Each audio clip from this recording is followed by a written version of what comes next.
Nice band today with a couple of saxophones. Welcome to our show. So good to see you. I am now turning off my cell phone as an example to others. Settings, sounds. And it's very nice ringtone. You probably want to hear it. Here, let me see. How do I get this? Oh, there. Whoa, whoa, whoa. Just hold on. This is really worth the wait here.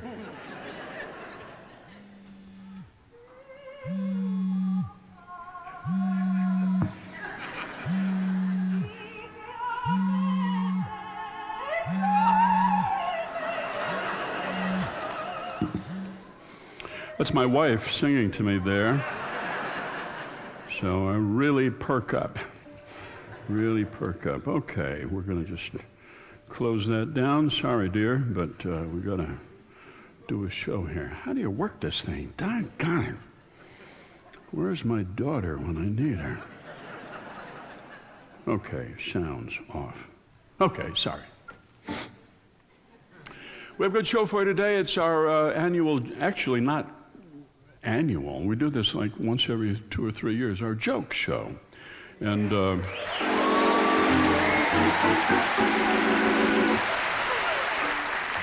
we'll see about that.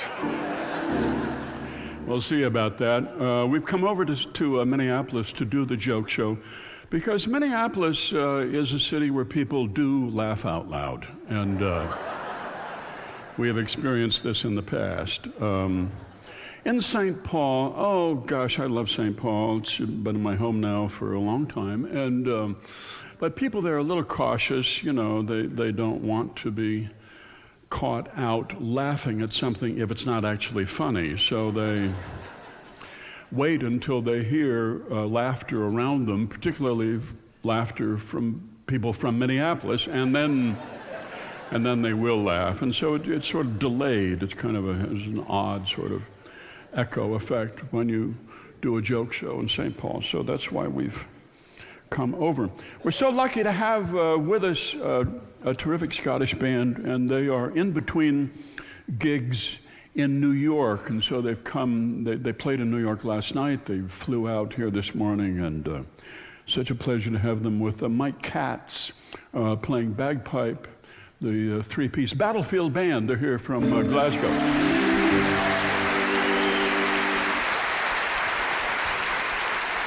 Centering our band up here, playing linebacker here on the bass saxophone, the autographed $10,000 bass saxophone, Mr. Vince Giordano is here from Brooklyn.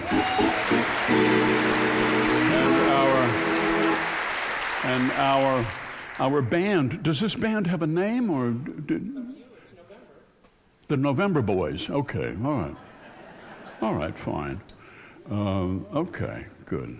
All right. It's good to be here with you in Minneapolis. This is a theater I came to before you were born. I came in here in 1961, and I saw West Side Story. I sat right up there. They had stripped all of this fancy plasterwork here, and they had modernized it, so-called, and put in a false ceiling. But on the screen was West Side Story. I didn't get to see a movie until I was 17 because I came from Christian people, but never mind that. That's my history, not here to talk about that. Where should I put this thing? There, okay, good. There's a little song about Minneapolis that you might like, I don't know.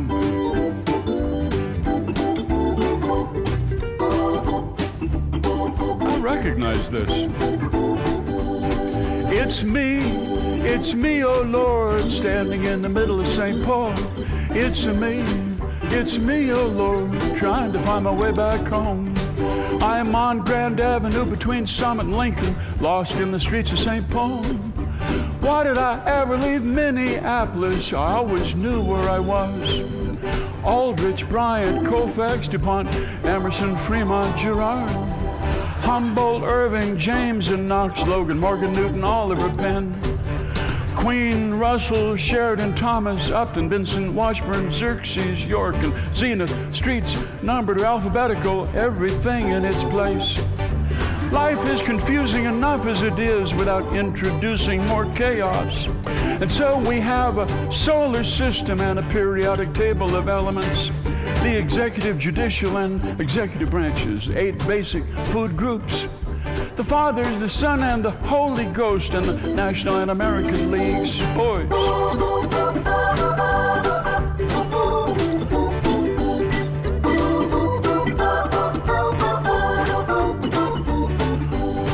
Oh, whenever you are feeling distressed because life does not make sense, you could come to Minneapolis and get yourself straightened out. There are strings and winds and percussion and brass, Newton's 3 laws of motion. Adverbs modify verbs and adjectives modify nouns. Life is confusing enough as it is without adding to the mess. And so there are 4 laws of thermodynamics and 5 different ways to skin a cat. There are 88 keys on a piano, 6 strings on a guitar. And that is true 7 days a week, and so are the streets of Minneapolis.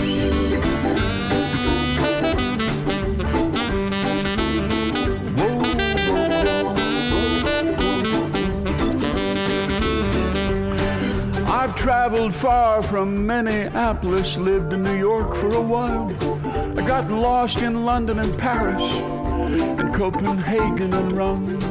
When I come to the end of my days and I lie in a bed confused, and I don't know who the president is, I think I will still remember William Burr, Aldrich, Bryant, Colfax, DuPont, Emerson, Fremont, Girard, Humboldt, Irving, James and Knox, Logan, Morgan, Newton, Oliver, Penn, Queen, Russell, Sheridan, Thomas, Upton, Vincent, Washburn, Xerxes, York, and Zenith, streets numbered, alphabetical, everything in its place. Everything in its place. Everything in its place. Whoa, whoa, whoa, whoa.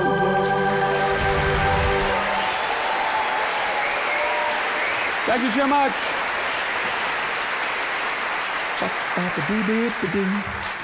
I've never been in this theater before. Gosh, that's just the most amazing theater.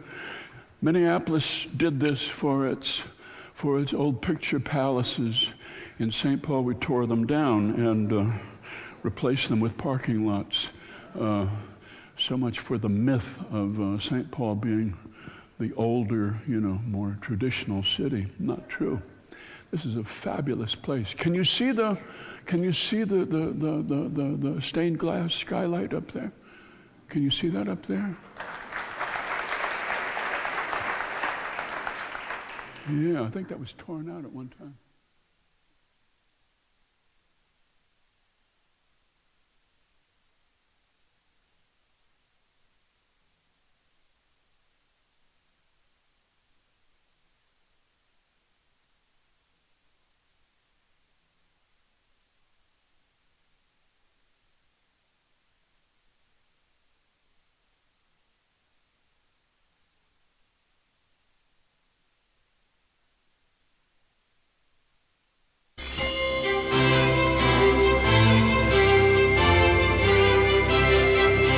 From American Public Media.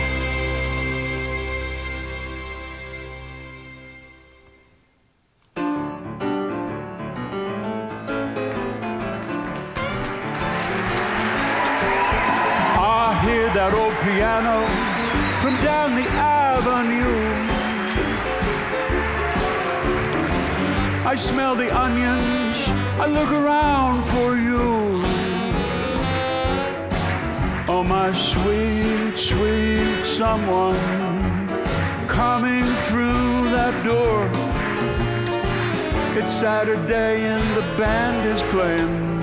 Honey, could we ask for more? Whoa, whoa, whoa, whoa. Coming to you live from the fabulous Pantages Theatre here on Hennepin Avenue, the Great White Way of the Upper Midwest in Minneapolis. It's a Prairie Home Companion. Our live broadcast presented by American Public Media and produced by Prairie Home Productions.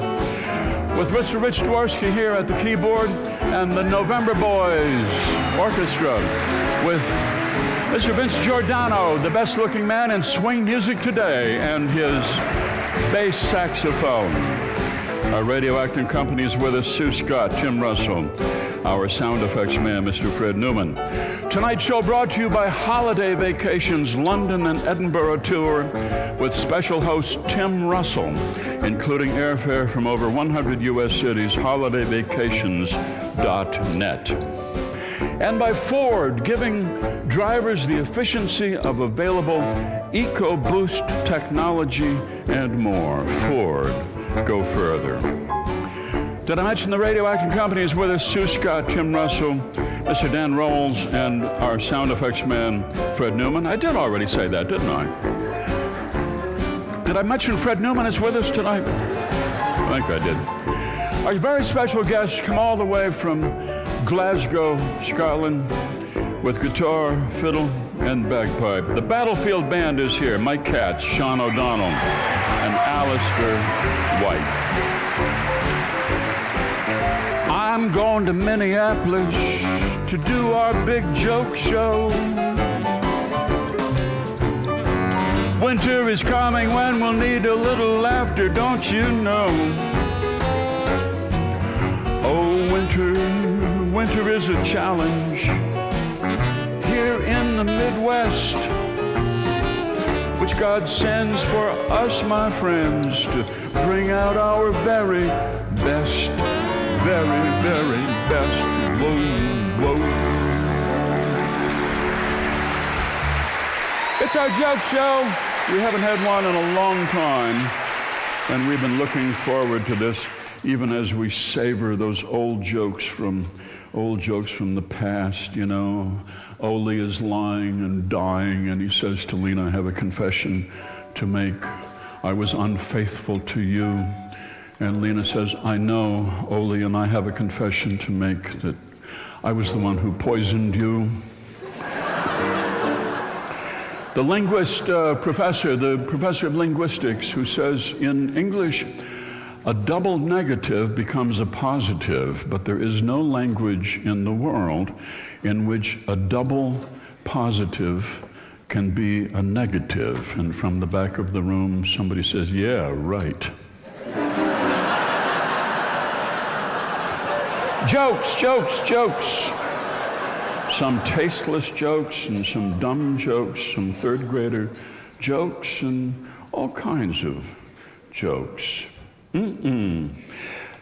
If you have some, those of you at home, yes, talking to you, if you have some jokes that have made you laugh out loud, whether or not stuff came out of your nose or not, you could send them to us and we would do them on the show if they're really, really, really funny, and we would give you credit for it, and we would send you our t-shirt with the two penguins on the ice floe on it, or an autographed book, whichever you might prefer.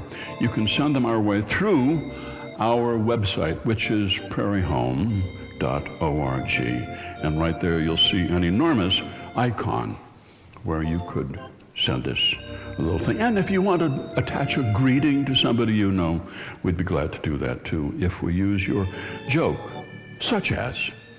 Mr. Phelps, Dr. Winskrepskovich will see you now. Which doctor? I know, he's an MD like all the others. Are you a pole vaulter? No, I'm Norwegian, and my name isn't Walter. I'm reading a book about anti-gravity. I can't put it down. You talk about dyslexia. I went to a toga party dressed as a goat. Oh, really? Huh? Did you know that Apple has developed a new high-tech toilet? It's called the iPed. I guess you haven't heard that, huh? Yeah, I hadn't heard that.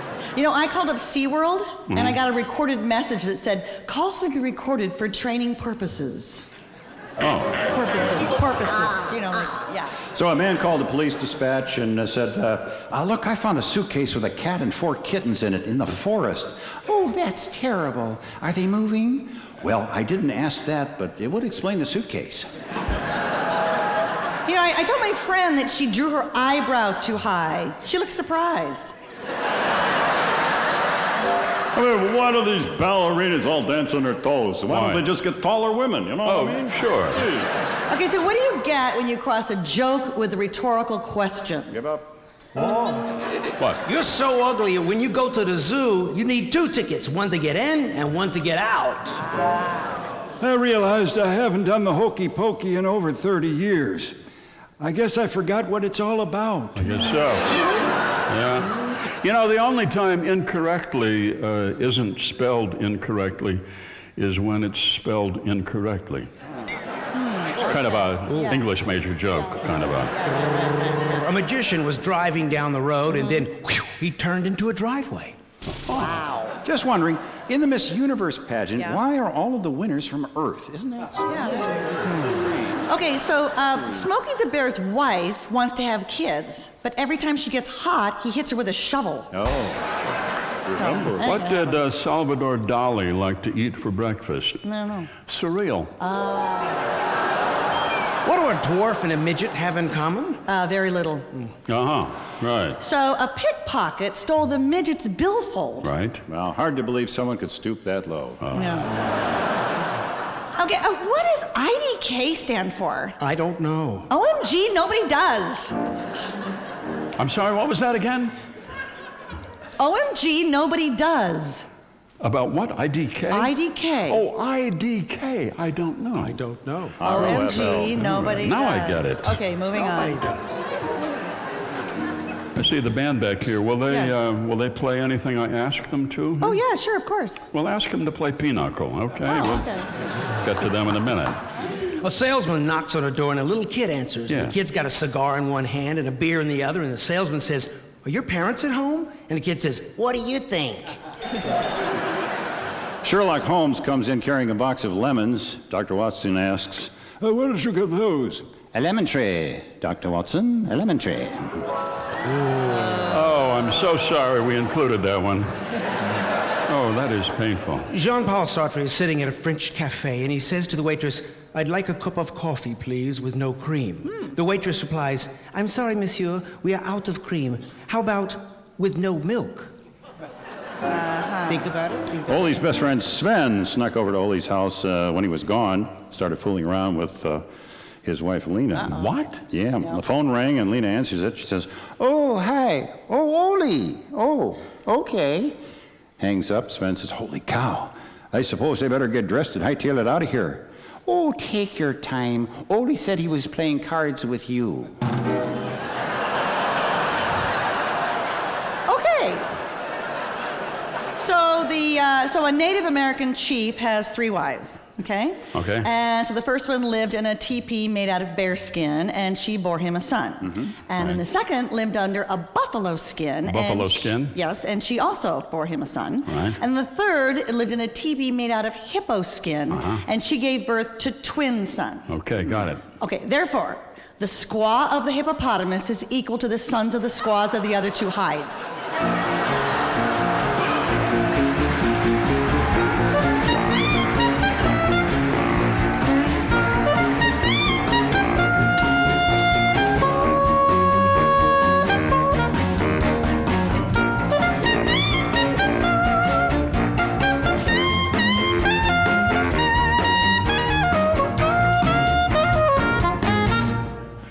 Hey, Vince Giordano, man goes to the doctor. He's got a little leaf of lettuce sticking out of his ear. And the doctor says, "I'm sorry to tell you this, but that's just the tip of the iceberg." Mr. Vince Giordano, the best-looking man in swing music today, and you know him from his HBO series. He provides the band for the Boardwalk Empire. So you've heard him, and we saw you, didn't we? Yes, in season 1, before I got killed off. You got killed off. Yes. So we won't be seeing you again unless... No, unless they have another boardwalk, but I don't think so. It's okay, over. all right. This is probably a song that you didn't get to do on Boardwalk Empire, and so we brought you all the way out to Minneapolis to do this at the Pantages. Thank you, Garrison. Everybody eats at Vince's house. 1, 2, 1, 2, 3. Holiday season's coming up with a lot of holiday dinners out there. And here's a silly little song Cab Calloway used to sing to folks as they came to his house to eat. Have a banana, Hannah. Try a salami, Tommy. Give with the gravy, Davy. Everybody eats when they come to my house. Try a tomato, Play-Doh. Here's some cacciatora, Dora. Taste the bologna, Tony. Everybody eats when they come to my house. I fixed your favorite dishes, hoping this good food fills you. Work my hands to the bone in the kitchen alone. You better eat if it kills you. Pass me a pancake, Mandrake. Have an hors d'oeuvre, Oivy. Look in the pan, Amanda. Everybody eats when they come to my house. Hasta Vazula, Tallulah. Now have a bagel, Fagel. Don't be so bashful, Nashville. Everybody eats when they come to my house. Man, this is a party, Marty. You get the cherry, Jerry. Don't be so picky, Mickey. Everybody eats when they come to my house. All of my friends are welcome. Don't make me coax you and moax you. Eat the tables and chairs and the napkins, who cares? You gotta eat if it chokes you. Corn on the cob for Bobby. Steak on the plank for Frankie. Hey, chili con carne for Bonnie. Everybody eats when they come to my house.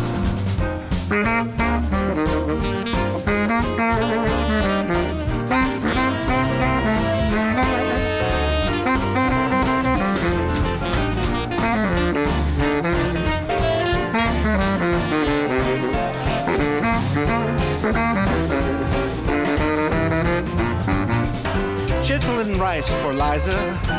Try a hot doggy augie. Sip your soupy poopy. Everybody eats when they come to my house. Harmony grits for Fritzy. Get with the veal bedelia. Pig's feet and green for Lena. Everybody eats when they come to my house. Now is this a celebration?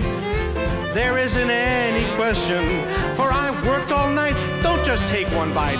Don't care if you get indigestion. Try the dessert at Gertie. Man, pass that candy, Randy. Taste of the Mita, Rita.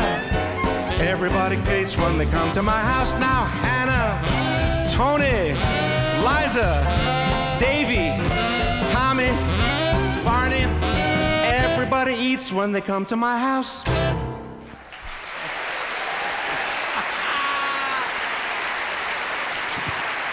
Vince Giordano.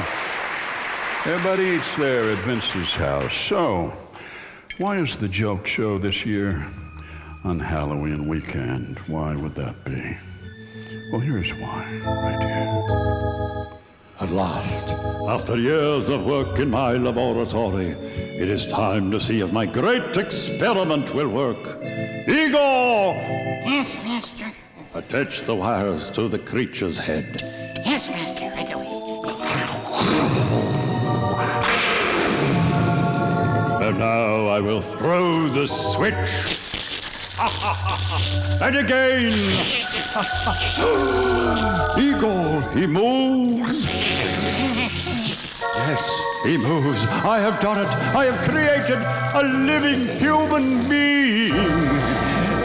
He lives. I have made him a living man. Master. Oh, he speaks to me.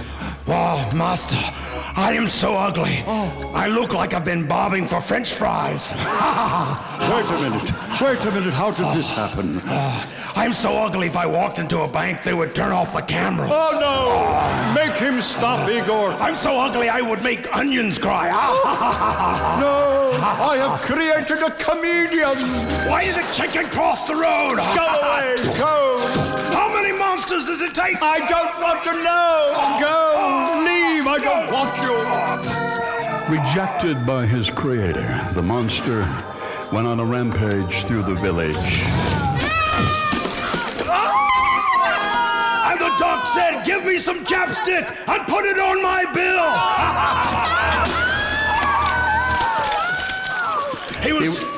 He was killing audiences everywhere he went. How cold was it? It was so cold I saw a chicken with a cape on.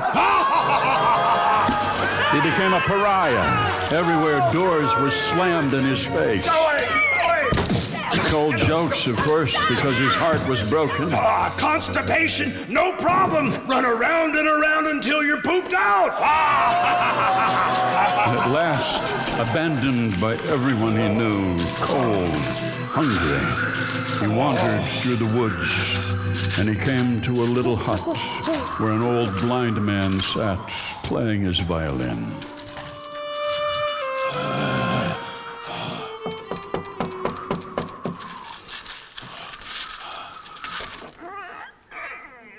Welcome, my friend. I'm glad you came. Would you like something to drink? Drink? Yes.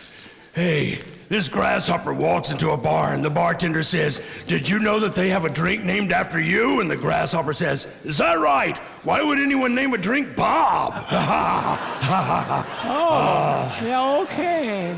Well, would you like something? Maybe a cup of coffee? Hey, they say the word lettuce and then spell the word cup. Lettuce, C-U-P. All right.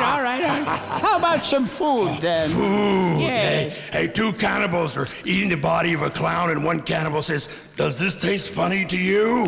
Huh? Okay.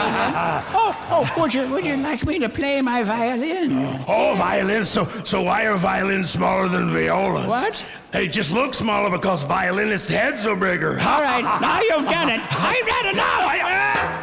There. I may be blind, but I have a good sense of spatial relationships, don't I? Yes, and he dragged the monster into the back room of the hut and left him there to sleep it off. And when he awoke the next day, the monster was a comedian no more. I am only a horror show, assembled from body parts. But I would be presentable if you believed in me. I've got terrible hair and skin and railroad tracks across my face. But I would be a normal guy if I just had a friend.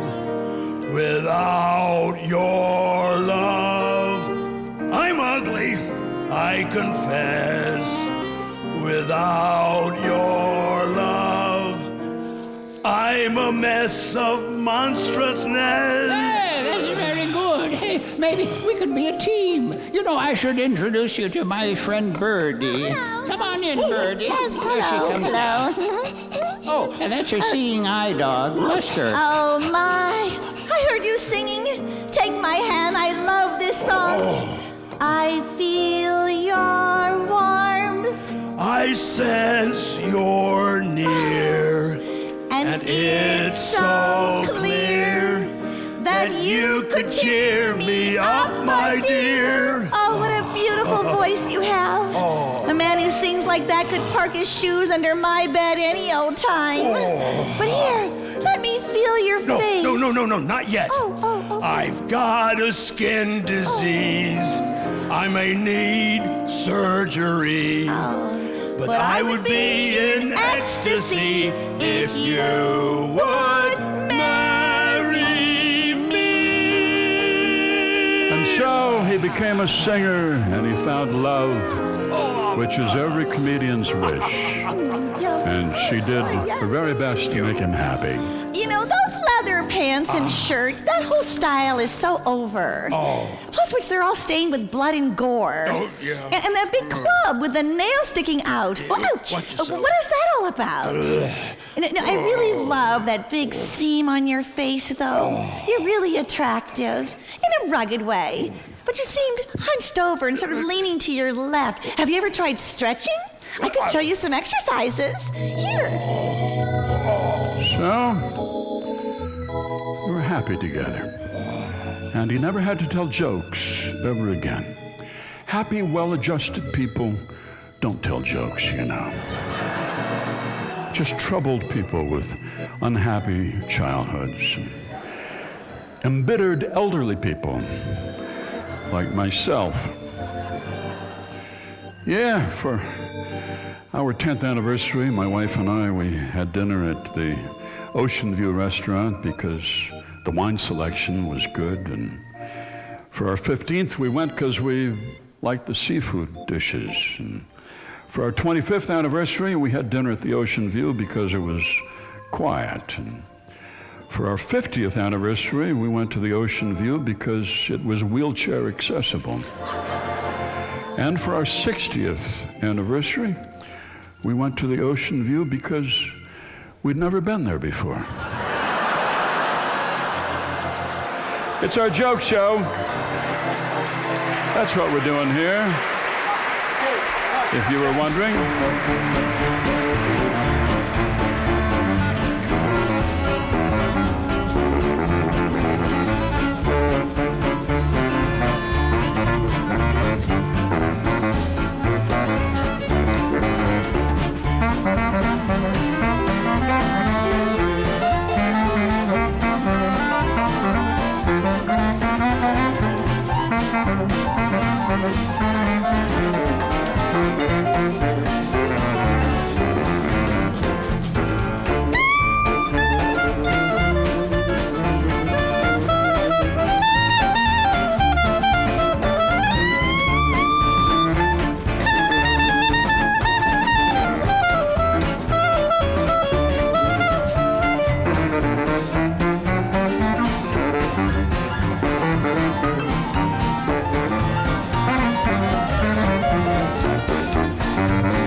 That's the playing Mr. Vince Giordano up there on his bass saxophone. We got some jokes now. First of all, a shipment of jokes in from listeners to our website. I don't get this one. Jeffrey from Texas. Did you hear the one about the kid who lost his chewing gum in the chicken coop and found it twice? Does that mean what I think it means? Okay. It does. Marcus Miller from San Marcos, Texas. I saw a nun with her clothes inside out. Asked her about it. She said, it's just a bad habit of mine. How much does the average introvert weigh? Not enough to break the ice. Says Joe Wisselick from Madison, Wisc. What's a pirate's favorite hymn? How great thou art. Did you tell that one? Oh, you did tell the one about the square of the hippopotamus. You did, right? I did. Okay. The squaw of the hippopotamus. The squaw of the Yes. hippopotamus, right, of course. Equal to the sons of the squaws of their tribes. How about the man who went to sing for the patients at the hospital? And he sang Broadway songs, and he sang some opera, and he sang some pop songs. And at the end, he said, thank you, and I hope you all get better. And they said, we hope you get better, too. Why didn't the lifeguard save the hippie? Why? Because he was too far out, man. Yeah. Okay, what is a hippie's wife called? What? Mississippi? Okay. Moving quickly on. Yes, let it turn on us. Two penguins standing on an ice floe. Yes. One penguin says, have you seen my brother? And the other penguin says, I don't know, what does he look like? So a bird in a tuxedo walked into a bar, and the bartender said, hey, nice tuxedo. And the bird said, how do you know I'm not a penguin? Okay, enough penguin jokes. Okay, that's it. That's Get it. off that. Okay. How did the tree get on the computer? It logged in. Oh. Why did the Canadian DJ turn down the gig at the local Y? Because YMC, eh? What did the pirate say on his 80th birthday? Aye, matey. You have to see it. You have to see what it looks like. One of those slow breaking jokes. You hear it. It's a printed thing. I'm sorry, what? How much does a pirate charge for corn? A buccaneer. Or an arm and a leg. Exactly. Okay, so one tectonic plate bumped into the other tectonic plate and said... Sorry, my fault. Yeah. Why do ghosts like health food? Because it's supernatural. All right. We'll dig up some better jokes, and we'll be back with more of our joke show. Meanwhile, it is the Saturday before the election, and if we're going to say anything about it, we better say it now. Mr. Richard Kriehn wrote this song for the election. They're in the papers talking trash. They're on TV, that's major cash. But once they hit that Senate floor, we ain't gonna hear from them no more. Yakety yak! Don't talk smack, they're slinging mud from coast to coast. They're using words that hurt the most. All that really shows to me is their lack of integrity. Lackety yak! Don't talk smack.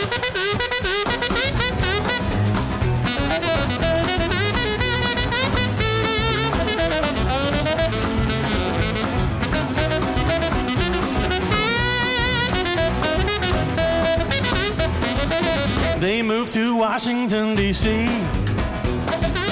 They're there to speak for you and me.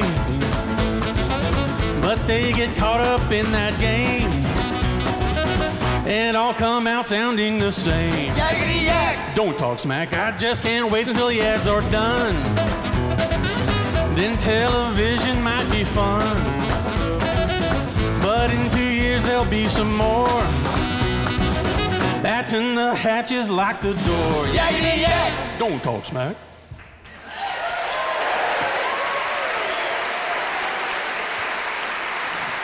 Mr. Richard Kriehn, the above song does not necessarily represent the point of view of listeners to this show, our underwriters, our sponsors, or the staffs of public radio stations who carry a Prairie Home Companion, or our sponsor in this half hour, Powder Milk Biscuits. Heavens, they're tasty and expeditious, made from whole wheat that give shy persons the strength to get up and do what needs to be done.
Mr. Kenni Holmen up there on the saxophone. He playing that yakety-yak sax before. The November Boys, Dean Magraw here on guitar, and Larry Kohut here on the bass, and J.T. Bates back there on the drums, Richard Kriehn, Mr. Dworsky, and Vince Giordano. It's our joke show. The Battlefield Band coming up in just a little bit from Glasgow. If you want to send in a joke for our joke show today, just go to our website, prairiehome.org. Jokes, boys.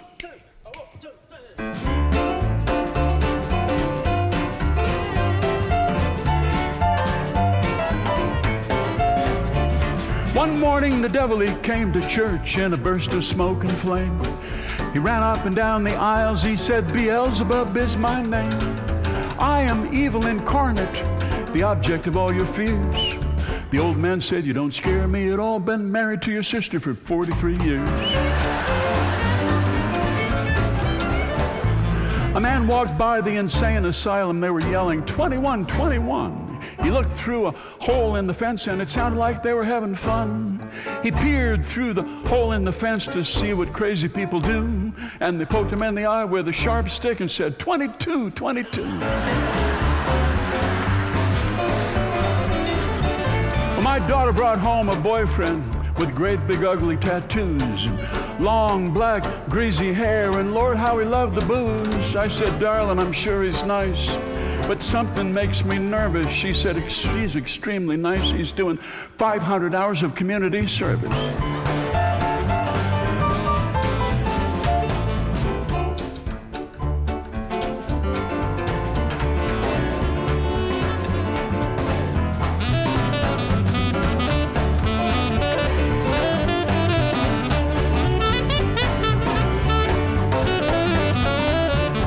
The blonde walked into the fabric store. She said, I want some curtains, please.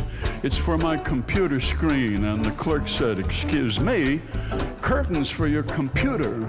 Why would you want those? And the blonde said, hello, I have windows. Well, a man and his wife, they died in a crash and they went to heaven that day, to a mansion with a big swimming pool and a golf course to play.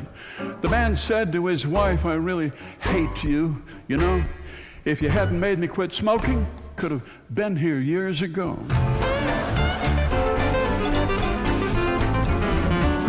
Well, the pallbearers carried Mr. Miller from the hearse on the church drive. and they bumped into a fire hydrant, and he fell out, still alive. 2 years later, he died, and the pallbearers carried Mr. Miller back into church with his wife behind. She said, "Look out for that pillar." Well, the drunk saw a woman at the bar, and he kissed her. She slapped his face. He said, "I'm sorry, ma'am, but you look just like my dear wife, Grace." She said, "You are a worthless drunk. Never saw one worse than you. You are disgusting. You know that?" And the man said, "You know, you sound like her, too."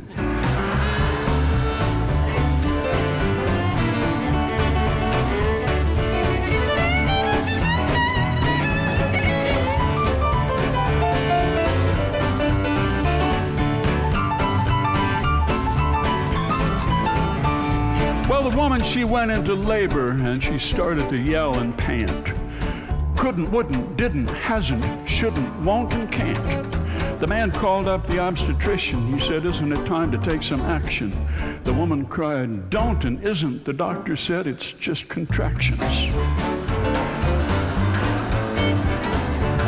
Well, the engineer, he was sentenced to death, and he went to the guillotine. But they couldn't get that blade to drop. Something wrong with that machine. They decided to send him to jail with the thieves and the cheats and the liars. But he said, "Hey, I see your problem. Hand me a pair of pliers." Well, Jim and John had to share a room one night in a hotel. Jim said, "I snore so bad I doubt you'll sleep that well." And John kissed him on the cheek. He said, "Sweetheart, it's all right." Jim went and sat in a chair, and he stayed awake all night.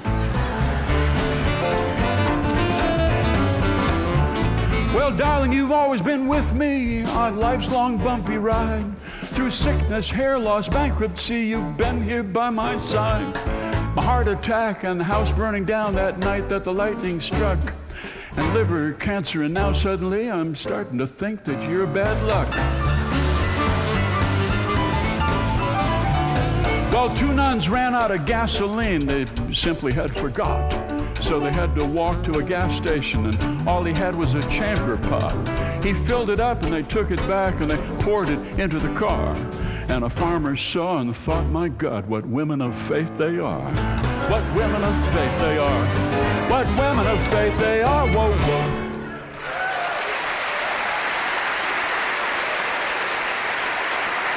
I didn't say they were all good jokes. It's our joke show. So great to have these young men here from the great state, which almost became independent from English tyranny and will again someday, though someday. They're looking at me. We're looking for our new leader, Garrison. I think you're it. Do we want to speak to that or not? They are thinking. Mr. Mike Katz is their senior member here on the bagpipe, a young man who grew up in Los Angeles in the San Fernando Valley and who at the age of 10 realized his mission in life. He picked up a bagpipe under the influence of his older brother. That's correct. Who's now an academic up in Washington State. Yeah. And at the age of 10, field paper. He picked it up, and he's never put it down. And eventually, of course, if you play the bagpipe, you may as well go to where bagpipes come from. And he emigrated. What, you were 18, right? I was 18, yes. Yes. Oh, what a country, Scotland, to be able to fulfill the dream of a young boy from Los Angeles. Yes. A great country, or a great country. Great, yes. Great. Aye. Perfect. You're in. You're hired. Are you really from Los Angeles? Yes, I am really. I was born in Panorama City. Can you talk like Los Angeles? ¿Qué pasa? ¿Cómo está? Me llamo Miguel. Enough of this. Please welcome this wonderful band, the Battlefield Band from Glasgow.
The Battlefield Band forward with Scotland's Paps. Mr. Sean O'Donnell here on the guitar, Alistair White here on the fiddle from the outer Hebrides. How far out? Which outer? How far outer? It depends on what kind of boat and how fast you're going. Yes. But on a ferry, about 2.5 hours. About 2.5. Out of what port? Out of Ullapool. Ullapool? Yes. Ullapool. I was there once. I want to go back. I had no idea the Hebrides were out there. I should have made the trip. Is this a calm and a peaceful 2 hours on a ferry, or? Yeah. Well, if you kind of ensconce yourself in the bar you can convince yourself it's very calm and peaceful. I see. I think I'm going to be up on deck there. Thank you very much. I'm going to be looking at the horizon, studying it very closely. This piper has now pulled out a bouzouki out of nowhere. And yes. What you going to do here? Play a Greek? Are we moving to Greek music now? It's continuing on the island theme. Okay. All right. We're going to, young Sean here is going to sing a song for you. Ah, good. In fact, this is written by a man from Ullapool. There you go. And it's all about Indiana. People always laugh when I say Indiana. It's a lovely place. 1, 2, 3.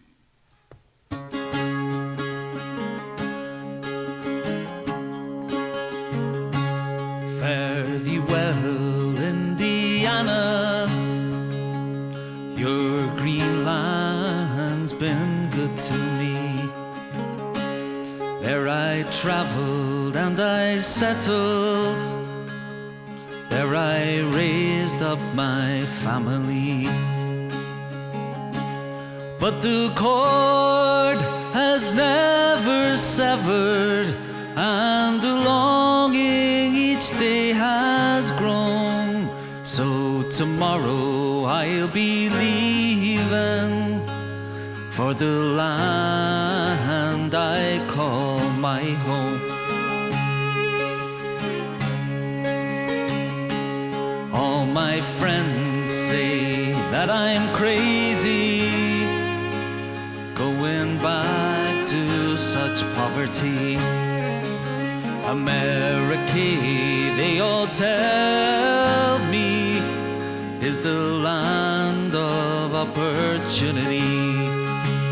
But the red deer runs so freely, and the heron it slowly glides. These are treasures of my homeland, all your money could never buy.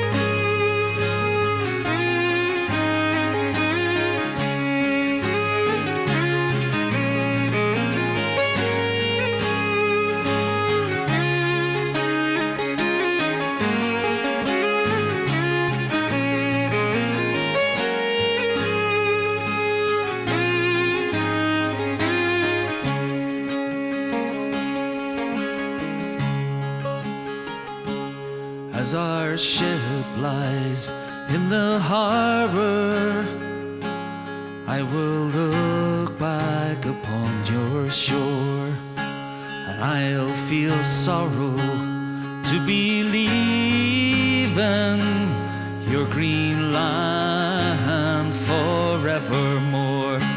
But as we're sailing on the ocean, with each day that we ride at sea, all the dreams I've had for years now drawing nearer reality. For the cord has never severed, and the longing each day has grown. So tomorrow I'll be leaving for the land I call my home.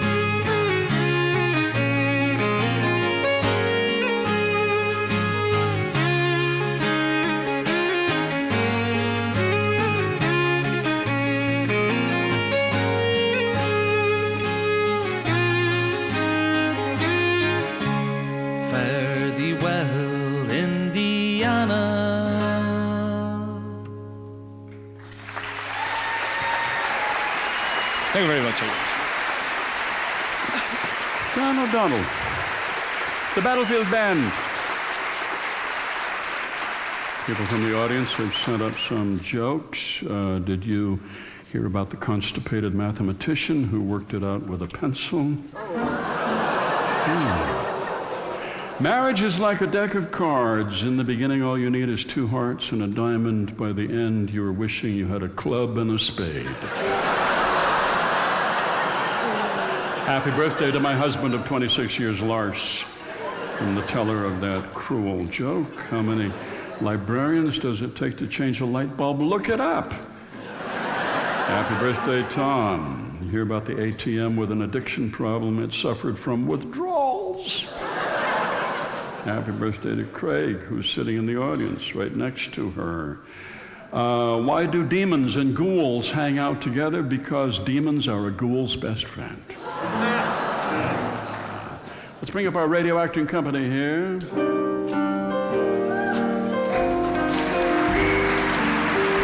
dark night in a city that knows how to keep its secrets. But on the 12th floor of the Acme building, one man is still trying to find the answers to life's persistent questions. Guy Noir, Private Eye.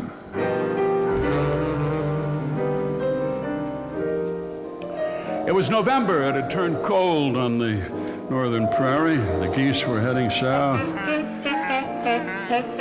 And so was my friend Sid, who painted the new gold lettering on my office door, where it said Guy Noir, Private Detection and Personal Counseling, and he'd spelled counseling with 2 L's. Sid?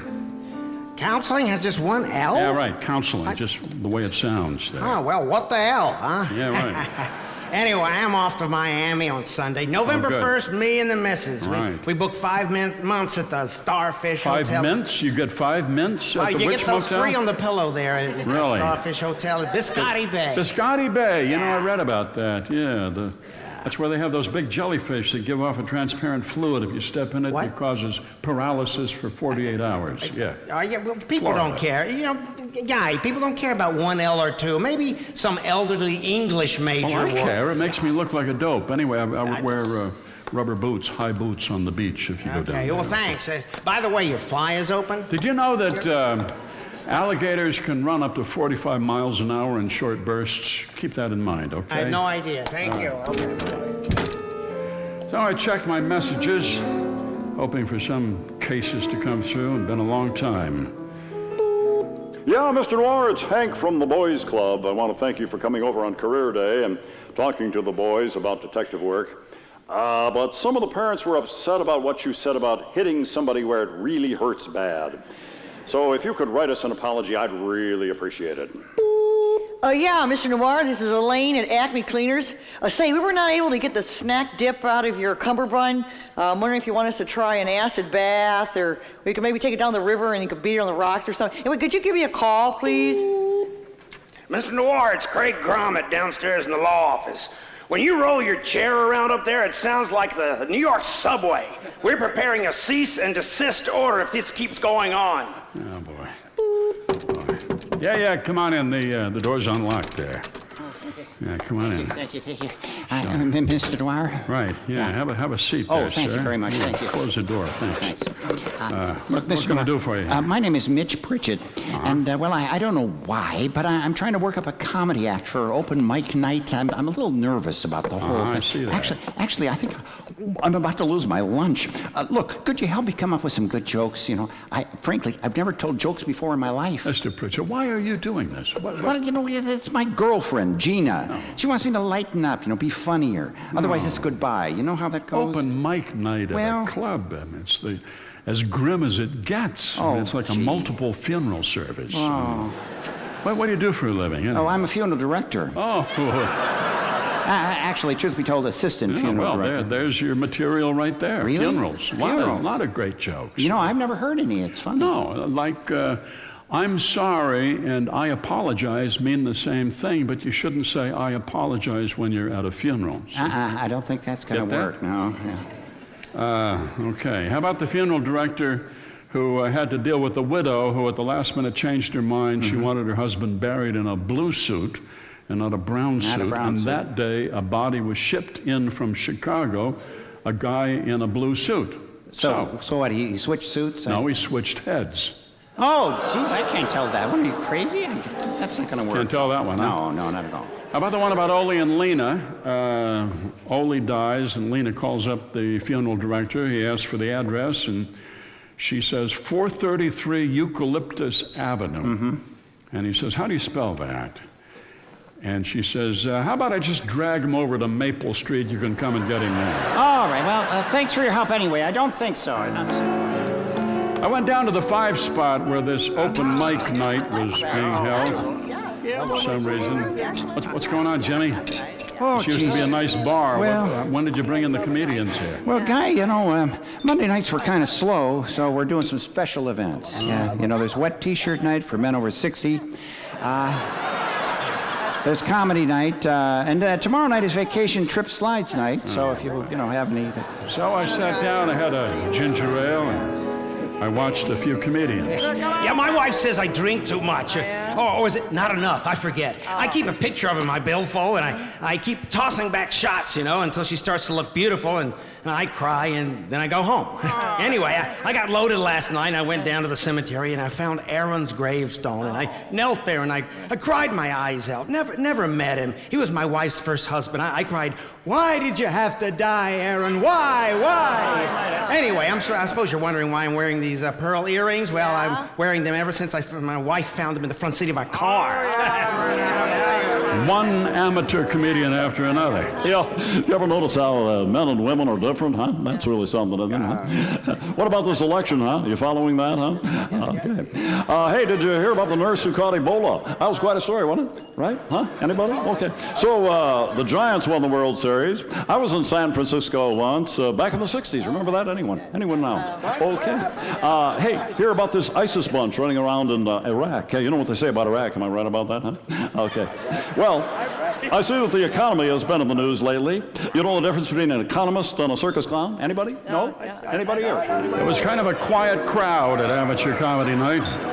Watching other people suffer, glad it wasn't you up there.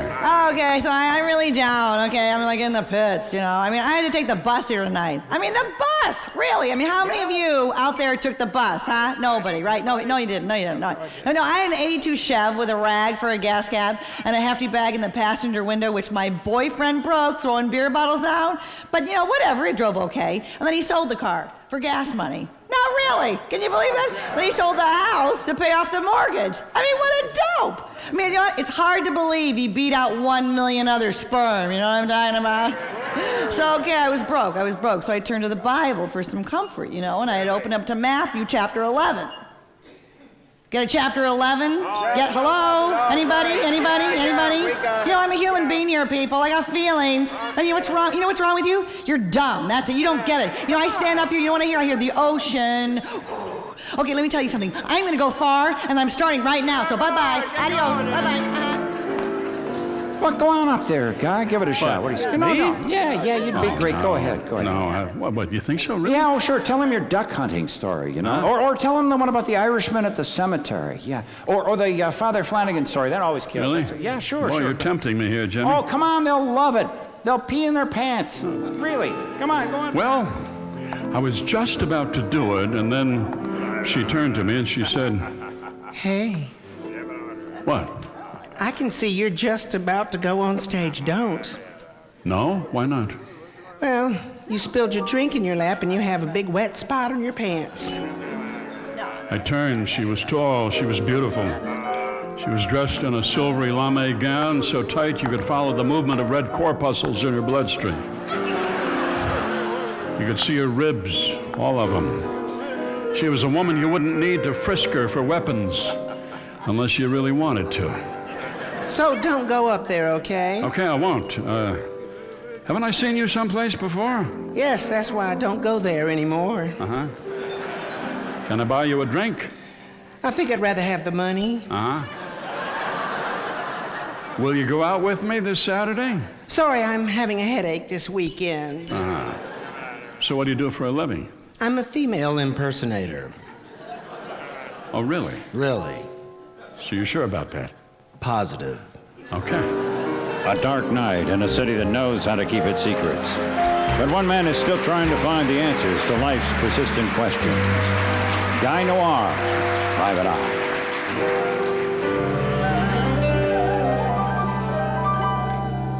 So Todd Cohen writes in from Charlottesville, Virginia. I didn't want to believe that my dad was stealing from his job at the transportation department. But when I got home, all the signs were there. Katie O'Toole, who has a right to tell this joke from Webster, New York. A couple of Irish guys tried to write a song, but they couldn't get past the first 2 bars.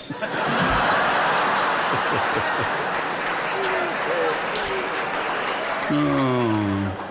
Peggy Sinova twitters this one. Why did the possum cross the road to show his girlfriend he had the guts?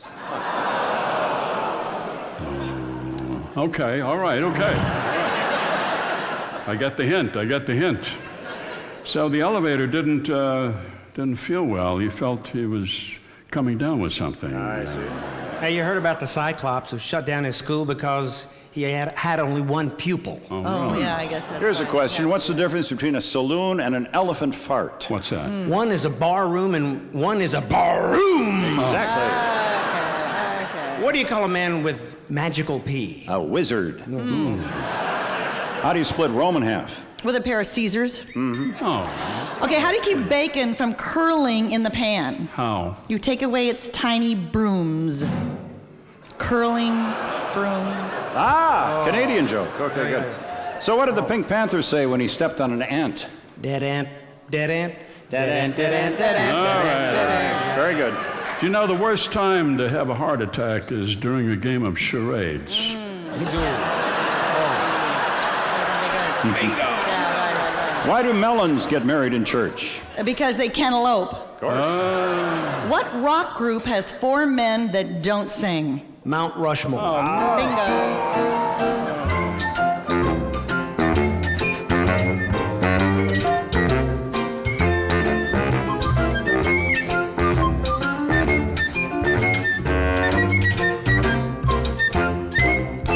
They just get better and better and better. We'll be back with more jokes in the second hour of our joke show coming to you from Minneapolis. Of course, you could tell that. You knew that somehow. The Battlefield Band is with us, the November Boys Band as well, and an episode of The Lives of the Cowboys coming up a little bit later. You're listening to a Prairie Home Companion coming to you live from the Pantages Theatre here on beautiful Hennepin Avenue in downtown Minneapolis.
welcome back to the second half of our live broadcast of Prairie Home Companion. It is our joke show. Why do Priuses have more accidents than any other cars? It's hard to drive while patting yourself on the back. That's from Jeff Bradley from Boulder, Colorado. Kara from St. Louis Park says, did you hear about the 3 holes in the ground? Well. Grandpa, can you make a noise like a frog? Please, pretty please. Why? Why do you want me to, Billy? Because Grandma says when you croak, we're going to go to Disney World.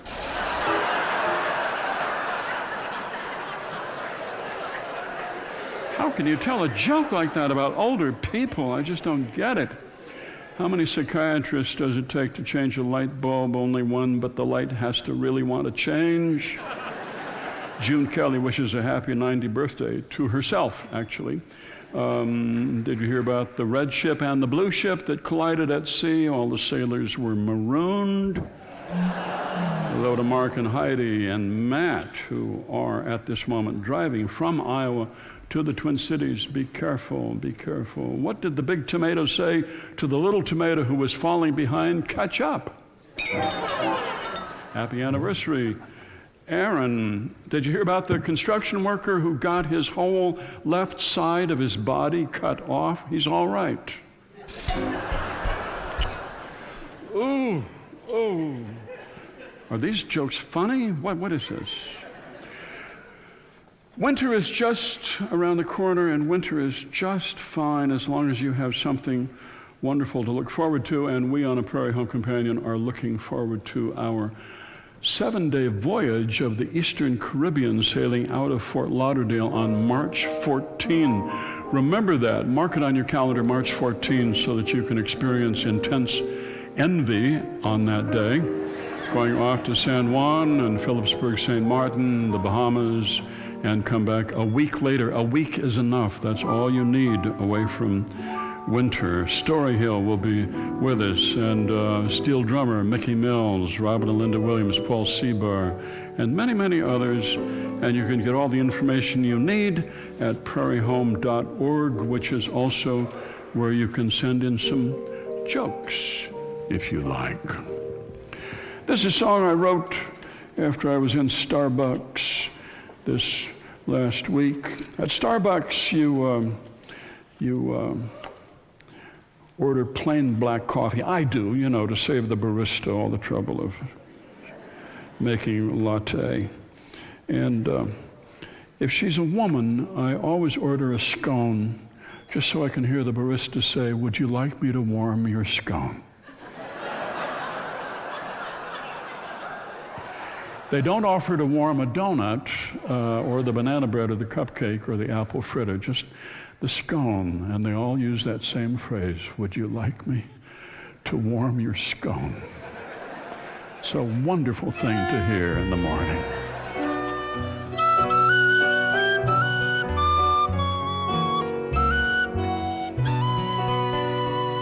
"Would you like me to warm your scone?" said a woman behind the counter. I almost said girl, but she was a woman, and she offered to warm my scone. And I realized that I've never had a warm scone in hand, because scones come from Scotland, a cold Presbyterian land. And now, my dear, you're saying a scone doesn't have to be cold. You don't have to suffer shame and regret, no matter what you've been told. I come from Scottish Calvinists whose underwear was in a twist. They never were young, always old. Their coffee bitter and their scones were cold.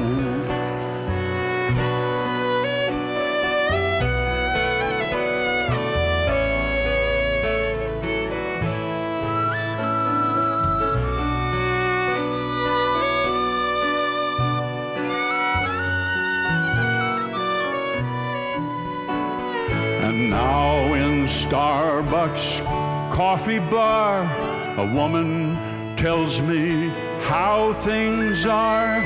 Deprivation is not the norm. A man can have a scone that's warm.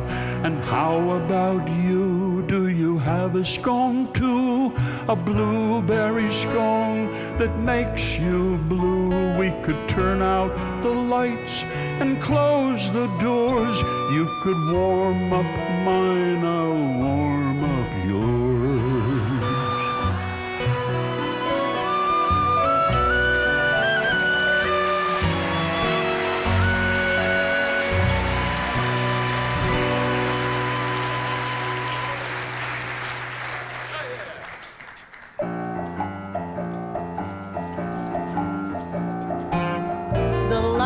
Cowboys, brought to you by Wild Bill Skin Moisturizer. After a long week on the dusty trail, why not restore your youthful glamour with Wild Bill Skin Moisturizer?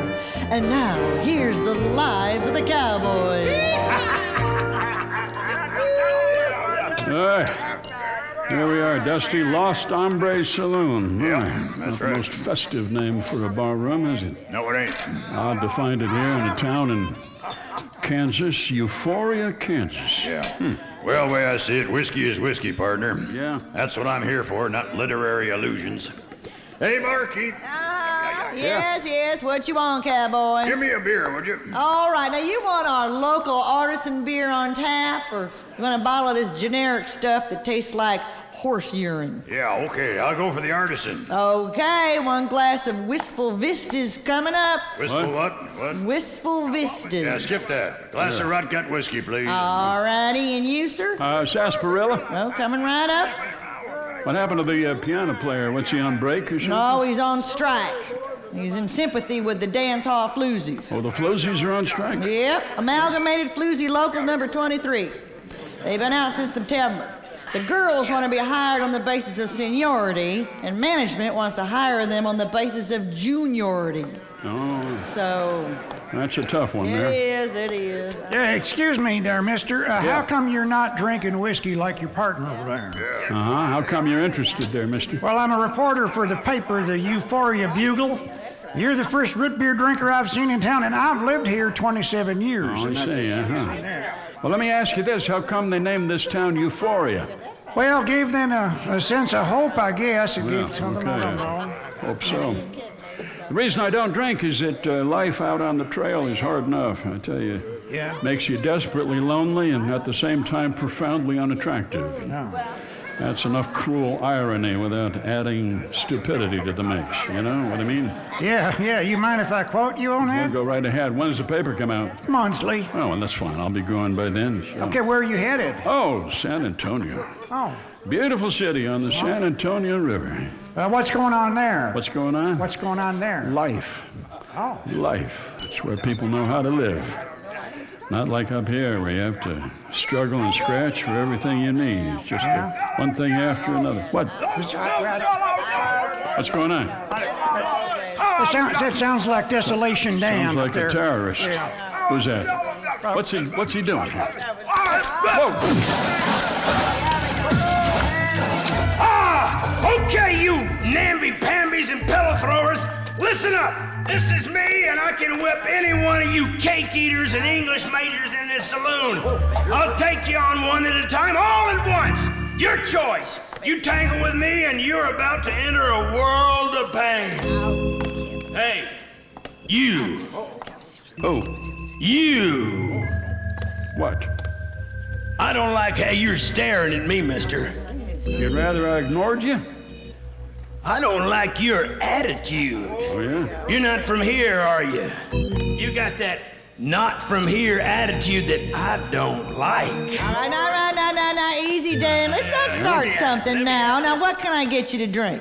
Come on. Something's already started, Gloria. Well... What's he drinking? That there is a sarsaparilla. Oh, what? A sissified sarsaparilla? That's right. Why not serve him some cinnamon strudel and sugar cookies along with it? Calm down. He's just gotta calm down. A fellow who drinks a root beer is no one at whom you should sneer. Many a gorilla enjoys sarsaparilla, and you're looking at one standing right here. He called me a gorilla. A limericist. I take that as a challenge, sir. Challenge accepted, sir. Give me a double whiskey, Corey. Lefty, maybe we ought to leave. What do you think? I'm fine. No, I think. Okay, here's the rules. Okay. The dirtiest limerick wins. Whoa. None of your lilac-scented panty waist limericks. Whoa. We want filth and degradation. Hey, piano player! I said piano player!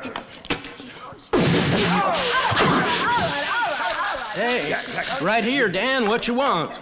I want you to accompany this here limerick showdown, and between me and this so-called cowboy, who I bet is anything, is wearing boxer shorts with lilacs on them. No, sir. Ain't you? Go on, come on, give me some piano. There was a young girl from St. Paul, wore a newspaper dress to the ball. The dress caught fire and burned her entire front page and sporting section and all. Beat that if you can. Oh, the chest of a barmaid named Gail were tattooed the prices of ale, and on her behind, for the sake of the blind, was the same information in Braille. Okay. All right. I'm just getting warmed up here. All right. A Salvation lassie named Claire was having her first love affair. Whoa. As she climbed into bed, she reverently said, "Oh, please let us open with prayer." You know, you forgot to say what the prize is here and who's going to be the judge of this. Okay, no. This is my saloon, and I am the judge, okay? And the prize is a bottle of Rocca champagne. Okay, bring it on. There you go. Yeah, here we go. There once was a man from Cape Horn who wished he had never been born, and he wouldn't have been if his mother's best friend had seen that the condom was torn. On the internet they found romance that put them both in a trance. But each had a gripe about having to type while trying to unzip their pants. That's a... Whoa. I don't know about There once was a couple named Kelly who were found lying belly to belly because in their haste they used library paste instead of petroleum jelly. Okay, y'all. Okay, here you go. The winner is... Piano. Here we go.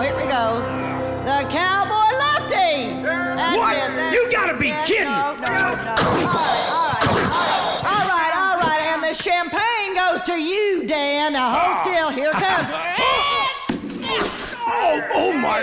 There you go. Sleep it off. You better saddle up and ride, I Lefty. think we better go here. Get out of here. All Nice right, meeting partner. you. Come on, Dusty. Let's head for Texas. Okay, good luck there, reporter man. Let's go. Come on. Get up. Come on, get up.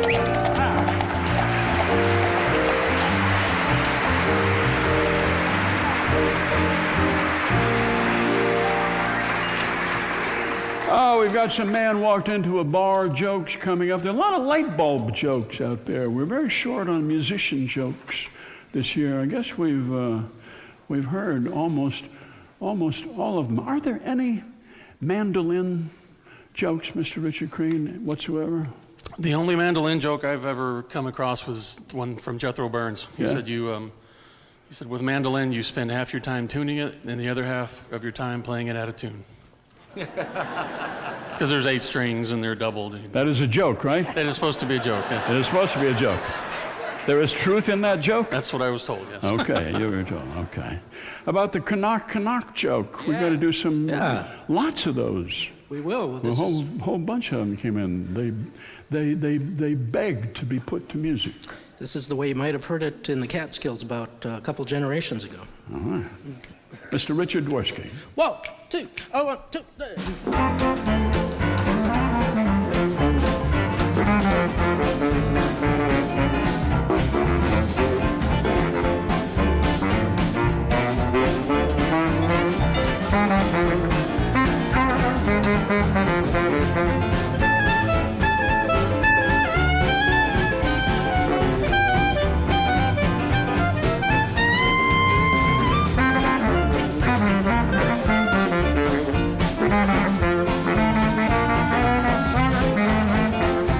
knock, knock. Who's there? Wicked. Wicked who? Wicked make some beautiful music together. Oh, knock, knock. Who's there? Wendy. Wendy who? Wendy Saints come marching in. Knock, knock. Who's there? Abby. Abby who? Happy birthday to you. Oh, knock, knock. Who's there? Frank Sinatra. Who? Oh, come on, man.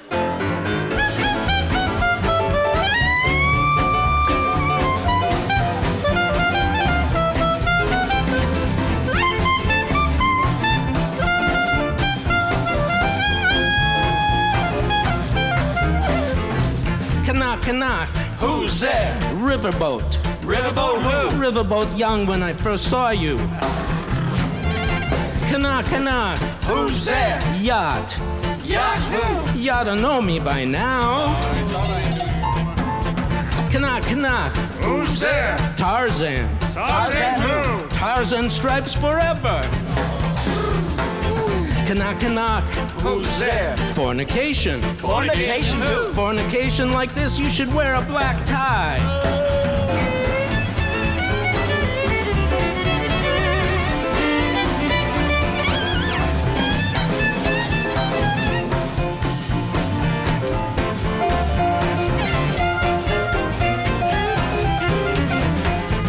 Knock, knock. Who's there? Dishwasher. Dishwasher who? Dishwasher where I spoke before I got my false teeth. Knock, knock. Who's there? Fanny.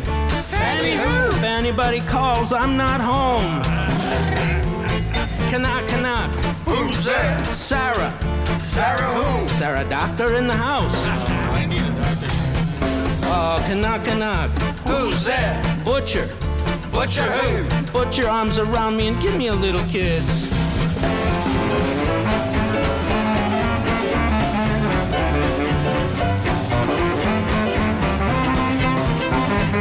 Knock, knock.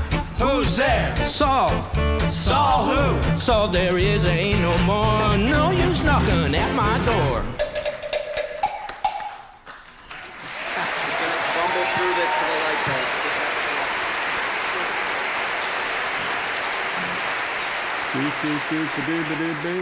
So what rock group has 4 men that don't sing? Mount Rushmore. Hello, is this on? That's the I can hear you breathing. second time for that one. So God created Adam before he created Eve because he didn't want someone telling him how to create Adam. What's red and bad for your teeth? I give up. A brick. Of course. Do Roman nurses refer to IVs as 4s? Good question. All right, let's move on here. Let's move on. Light bulbs. Amazing how this little genre of joke persists and persists.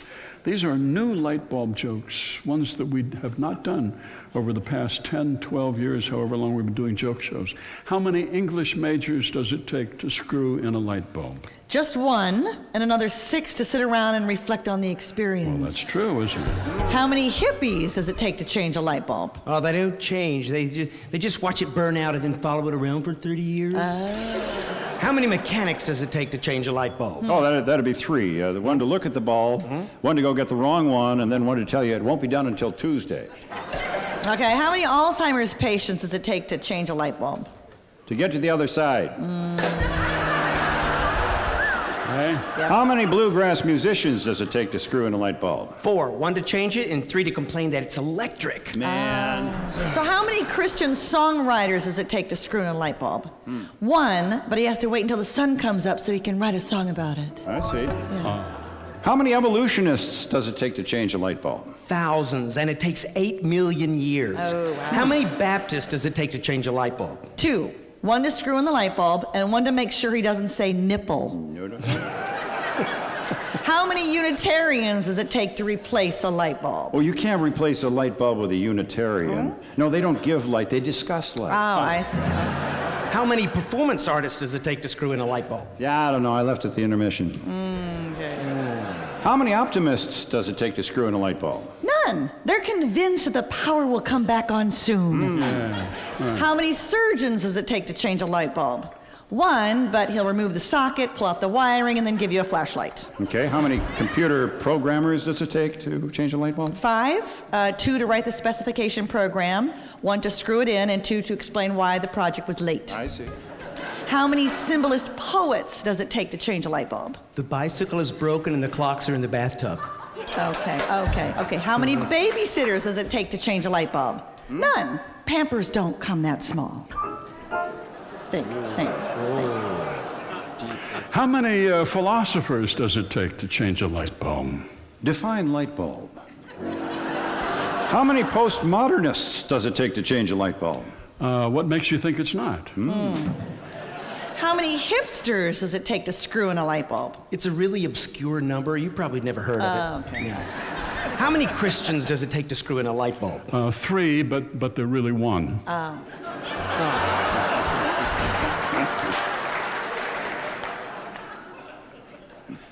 Yes? How many Catholics does it take to change a light bulb?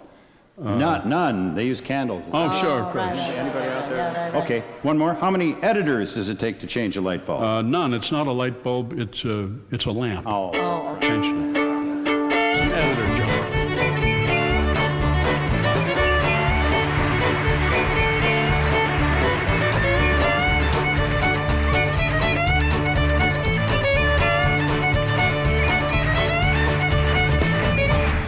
All right, let's bring it back up here. Alistair White, Sean O'Donnell, and Mr.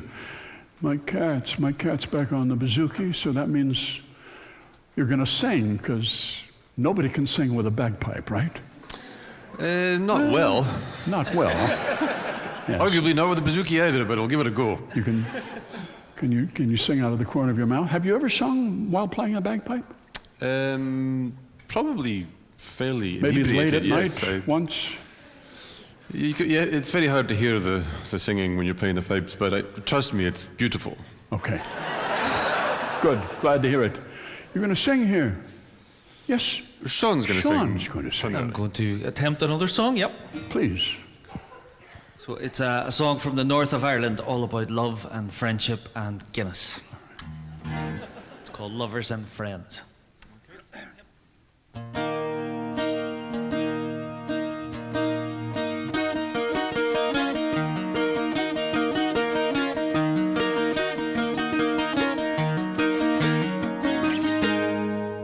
Battles and wars leave deep wounds and scars. Deep wounds are long in the mending.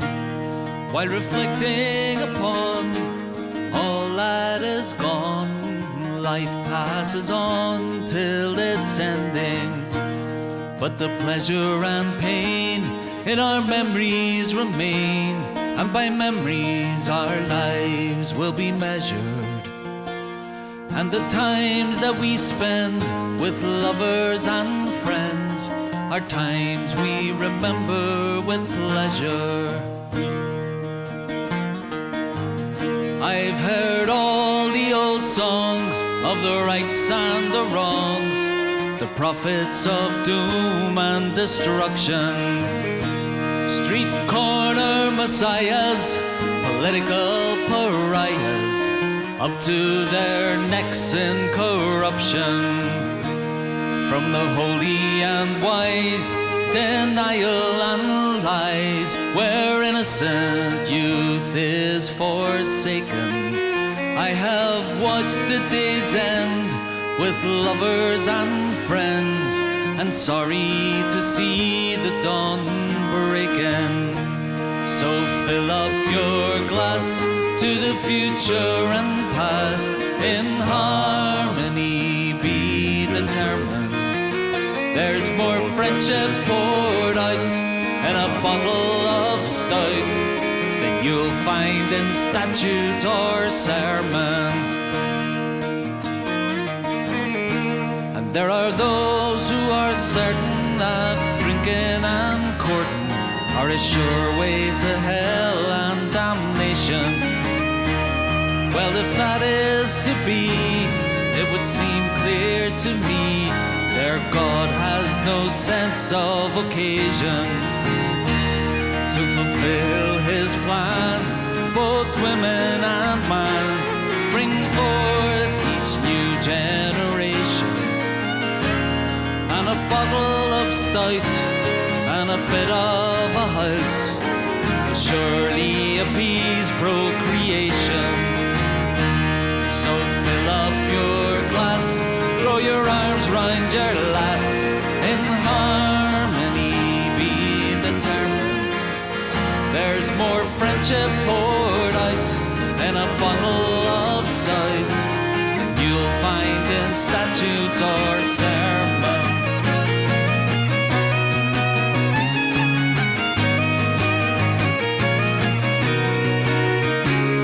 To the brashest and proudest and them that shout loudest, would appear that the power has been given to parade and deride us, separate and divide us, all in their versions of heaven. But mountains and rivers will by far outlive us. When our bones into dust they are withering, there'd be lovers and friends, and they'll still comprehend the reason we're in this together. So fill up your glass to the future and past, in harmony be determined. There's more friendship poured out in a bottle of stout than you'll find in statute or sermon. More friendship poured out in a bottle of stout than you'll find in statute or sermon.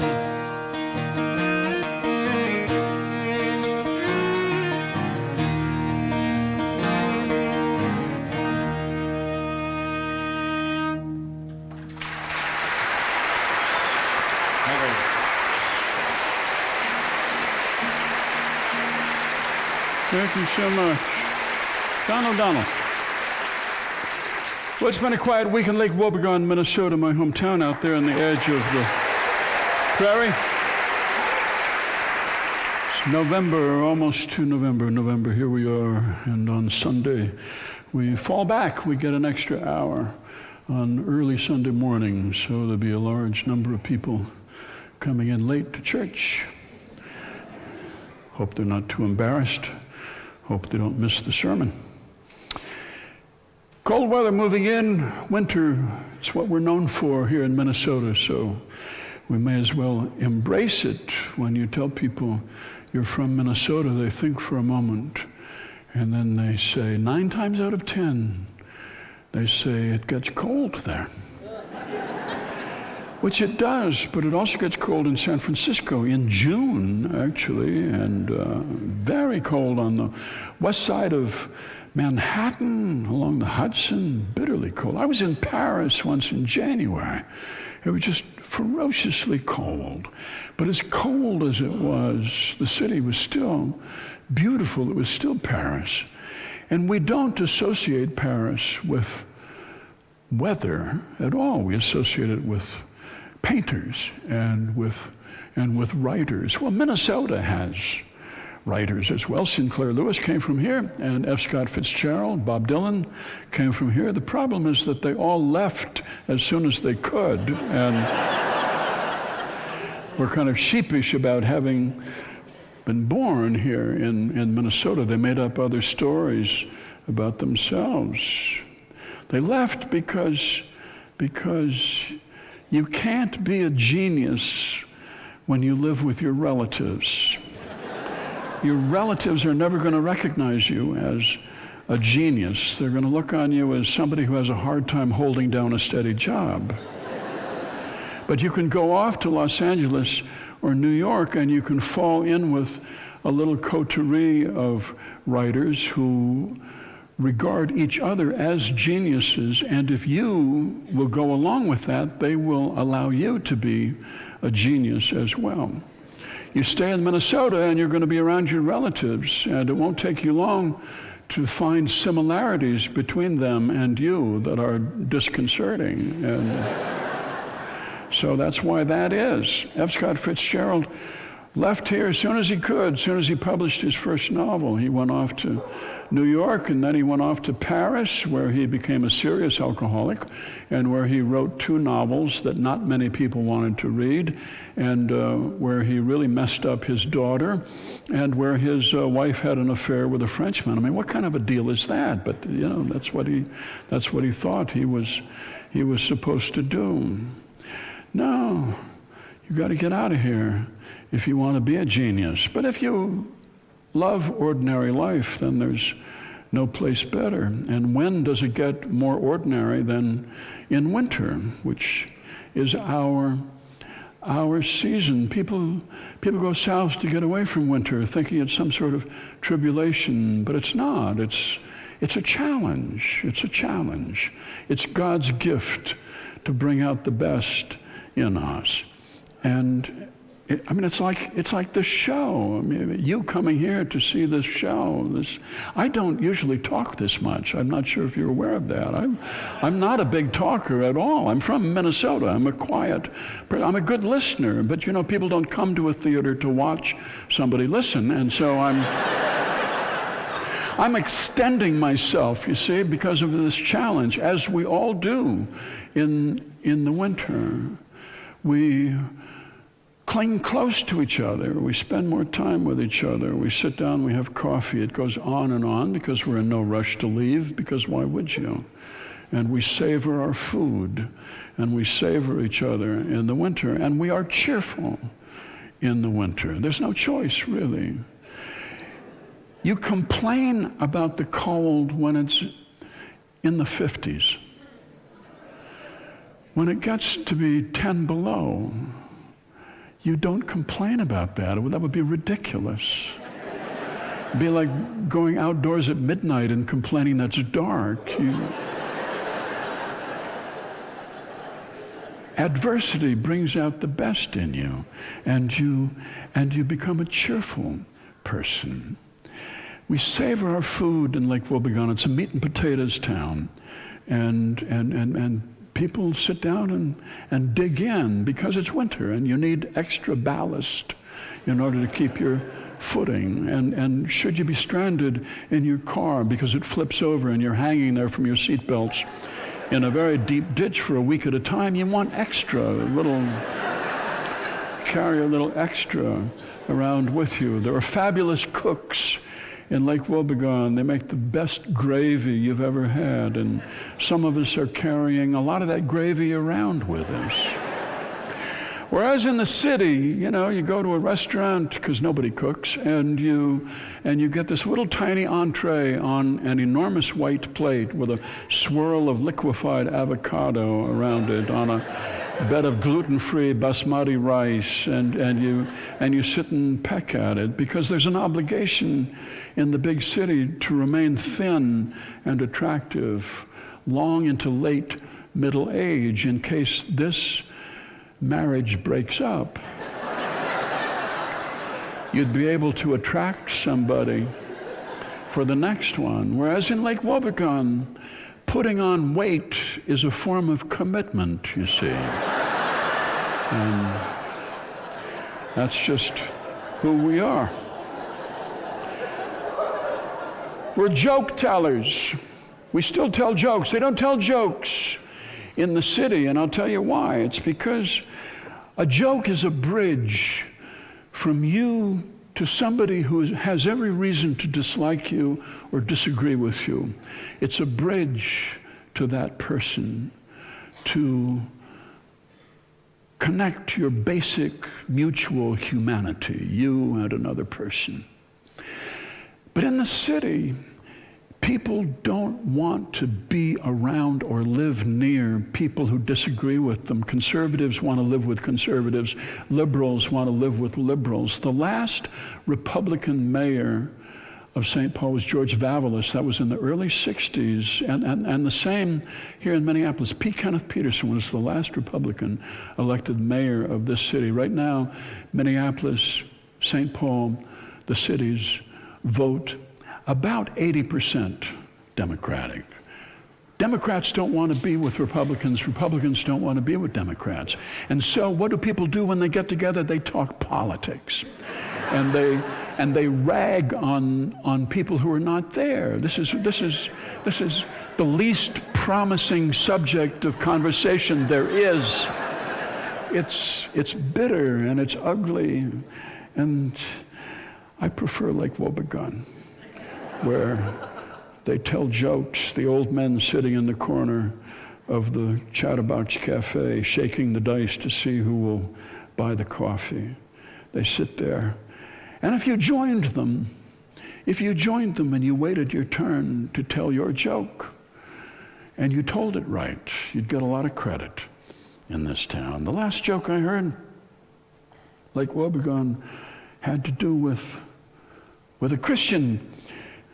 We joke about the most important things, about death and faith and love, passion. An atheist said to a Christian, "There's no God, there's no afterlife, there's no heaven. Anybody who thinks so is just stupid." And the Christian said, "Well, let me ask you this about grass. Animals eat grass, deer eat grass, horses, cows. But the deer excrete small, blackish pellets.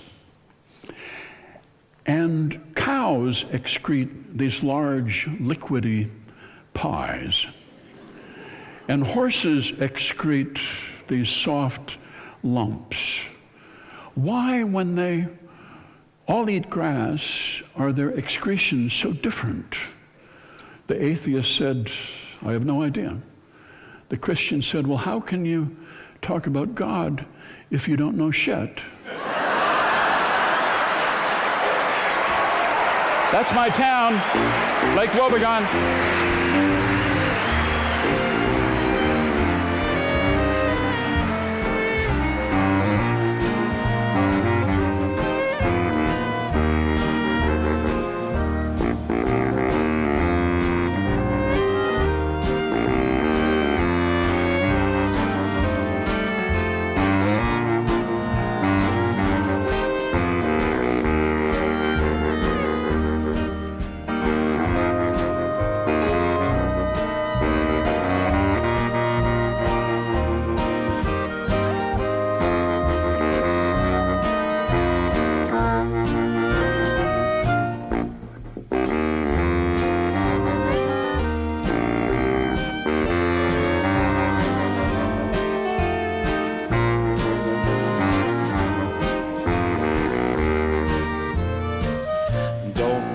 The raindrops, wait till that rain stops. You'll find that sun laughing at life. No road is lonely if you will only smile through your tears, laughing at life. Now, folks, live for tomorrow, be happy today. Laugh all your sorrows away. Start now and cheer up. Those skies will clear up. Lose all your blues, laughing at life.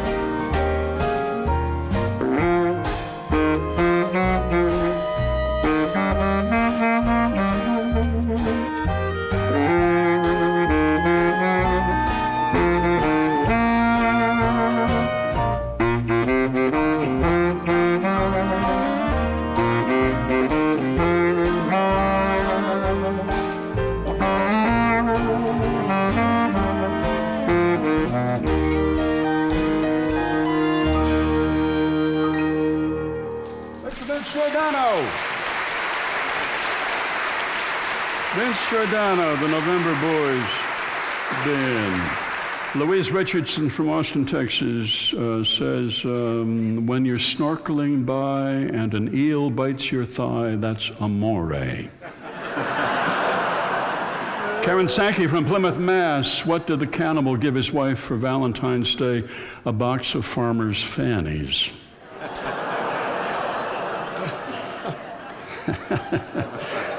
Kevin Lawrence from Lidditz, Pennsylvania. What is Irish Alzheimer's? You forget everything but the grudges.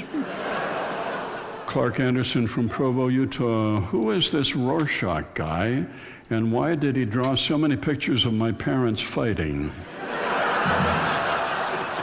Susan Lee from Port Orchard, Washington. How do you protect a valuable instrument? You hide it in an accordion case. Hey, what do you get when you cross GPS with PMS? A crazy woman who will find you. That's right. Okay, so a woman texts her husband on a very cold winter morning, and it says, "Windows frozen, won't open." So husband texts back, "Gently pour some lukewarm water over it." And 5 minutes later, the woman texts back again, "Okay, computer is really screwed up now."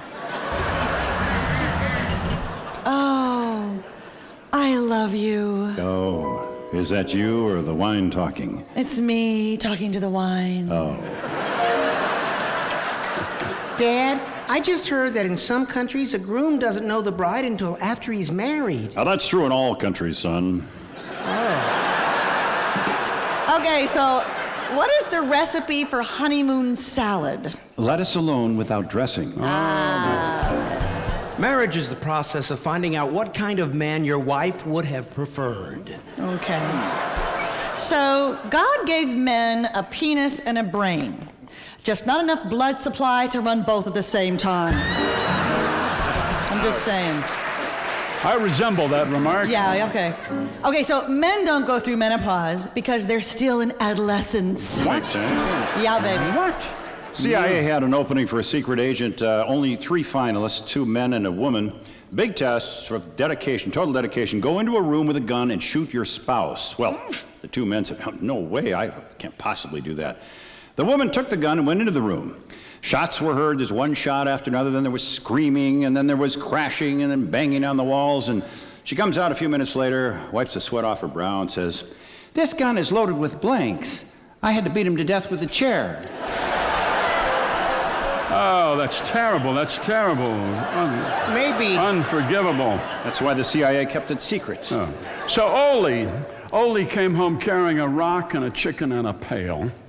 And he asked Lena to open the door for him. And she said, "No, I'm afraid you might make love to me." And he said, "How could I make love to you with a rock, a chicken, and a pail in my arms?" Well, she said, "You could set the chicken down and put the pail over it and then set the rock on top of the pail." Okay. So Don't think about it. Don't think about it. It'll come to you. So Lena had an affair with a man across the river named Clarence, and Ole went over to beat the guy up, and he saw a sign on the bridge, "Clarence is 13 feet 6 inches," and he changed his mind. Yeah, well, anybody would. Well, a robber ran into the bank waving a gun. Mask falls off. Teller sees him. The robber shoots the teller. Another man looks straight at the robber. The robber shoots him. The robber says, "Hey, anybody else see my face?"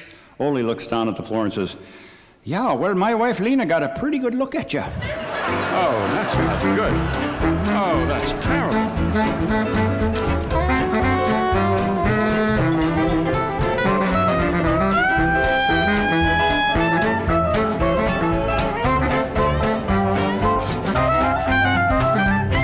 So this German walks into a bar and orders a martini, and the bartender says, "Dry?"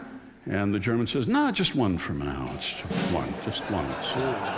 It's a bilingual pun there." The barman says, "We don't serve time travelers in here." A time traveler walks into the bar. Okay. So the past, the present, and the future walked into a bar. It was tense. Right. Here's a joke for math majors. The rest of you just talk among yourselves. A mathematician walked into a bar and ordered root beer in a square glass. Oh, I love that joke. I don't understand it, but it's... A germ walked into a bar and a bartender said, "We don't serve bacteria in this place." And the germ said, "But I work here. I'm staff." Yeah, right. Boom! Oh, So go ahead. Why are there no English majors on the Starship Enterprise? Give up. Because they don't have jobs in the future either. Oh, of course, An engineer gets home from work and sees a note on the fridge from his wife. "This isn't working. I'm at my mom's." He opens the fridge and the light goes on and it's working fine. What's the problem?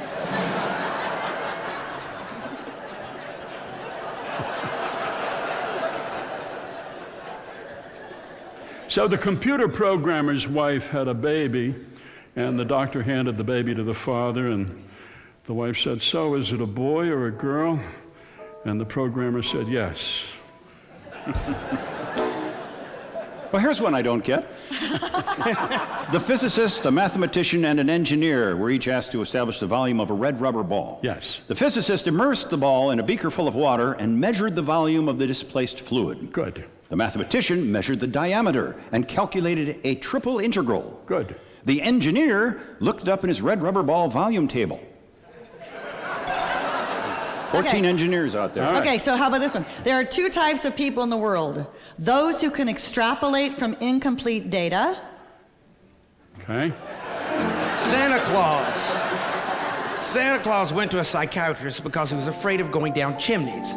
He was diagnosed with Santa Claustrophobia. I see. How about the psychiatrist said to his patient, "Don't worry, you're not delusional, you only think you are." Did you hear about the scientist whose wife had twins? Yeah, he baptized one and kept the other as a control. Baptism, that reminds me, this is my favorite subject for jokes. Church. 4 clergymen, they went on a hunting trip together, and they were in the hunting shack the night before they went hunting, and they decided to confess their worst sins to each other. And the Catholic priest said, "My sin is lust, and I have these dirty magazines in a drawer back in the rectory, and every so often I look at them." And the Episcopal priest said, "My sin is greed. I never put more than a quarter in the collection plate."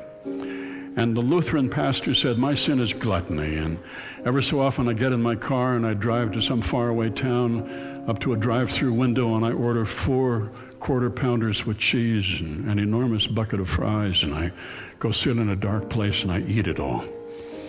And the Baptist minister said, "My sin is gossip, and I can't wait to get back from this trip." So, a man was driving down the street all upset. He was late for a very important meeting. Couldn't find a parking place, so he had to go to prayer. "Lord, if you give me a parking place, I will go to church every Sunday." And just then, a place appeared just ahead. And the guy says, "Never mind, Lord, I just found one. No problem." What car would Jesus drive? Chrysler. Yes, exactly. Tell the one about St. Peter and the gates of heaven. Okay, so St. Peter's at the pearly gates of heaven, greeting newcomers when a group of people from Detroit arrive. Now, St. Peter has never seen anyone from Detroit before at the pearly gates, so he goes to ask God what to do, and God tells him, "Well, go, let them in." So a few minutes later, St. Peter returns, and he tells God, "They're gone." And God says, "Who? The people from Detroit?" And St. Peter says, "No, the pearly gates." Oh, that's terrible. So there was a baptism at church, and the little girl rode back in the car with her baby brother who had been baptized, and she was sobbing in the back seat. Her dad said, "What's wrong?" She said, "The priest said he wanted us kids brought up in a Christian home, but I want to stay with you guys." The fire department had this ecumenical blessing of the new fire truck, and the Catholic priest sprinkled some holy water on it, and the Baptist laid hands on it and prayed, and the rabbi cut a 1/4 inch off the end of the hose. Did you hear about the New Age Catholic Church?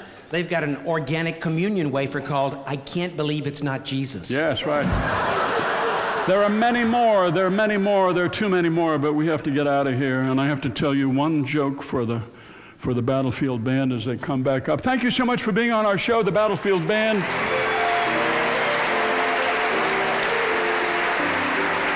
That's our show. It's almost our show. Our joke show coming to you from this beautiful, beautiful theater here, this 1916 vaudeville house, the Pantages in Minneapolis. Our producer, technical director, Sam Hudson. Director is Stan Rolls. Show was written by Sarah Bellum, and our broadcast transmission engineers Thomas Scheutzker and Noah Smith, stage managers Albert Webster, Dan Zimmerman, lighting designer Ken Evans, house sound engineer Tony Axtell, and our music producer Catherine Slesher, researchers Alan Burkhardt, Holly Harden, and Olivia Pelham, and our joke captain Ella Chovanik. Our web and video guy Ben Miller, truck driver Russ Rinksack, and the tour wrangler is Deborah Beck. Special thanks to Holiday Vacations for their continued support. Rich Dworsky back here at the piano and the November Boys Band. Dean Magraw, Richard Kriehn, Kenni Holmen back there, Larry Kohut, J.T. Bates, and Mr. Vince Giordano joining us on the bass saxophone. Sue Scott, Tim Russell, our sound effects man, Mr. Fred Newman, and our guests here, Mike Katz and Sean O'Donnell and Alistair White. So there was this guy, this Arab prince. He had a rare blood disease, and he needed a transfusion of a rare blood type. And they searched all over the world and found a man in Glasgow who had that rare blood type, and he donated his blood. And the Arab prince gave him a BMW and a bag full of diamonds and a mansion.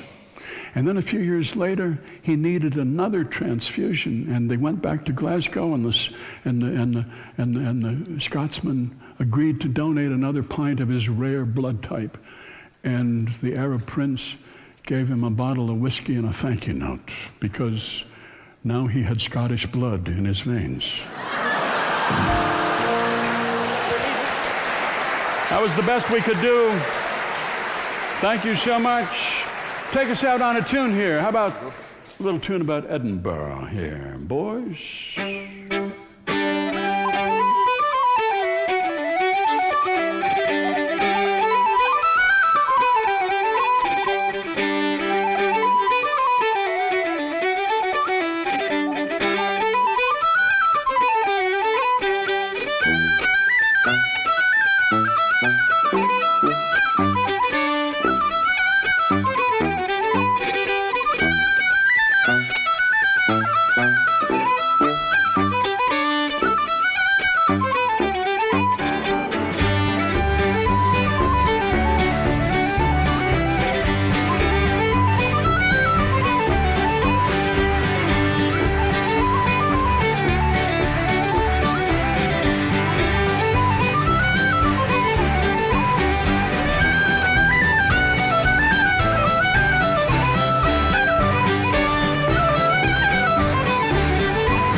Jokes, including the ones we did not use tonight, you'll find on our website, prairiehome.org.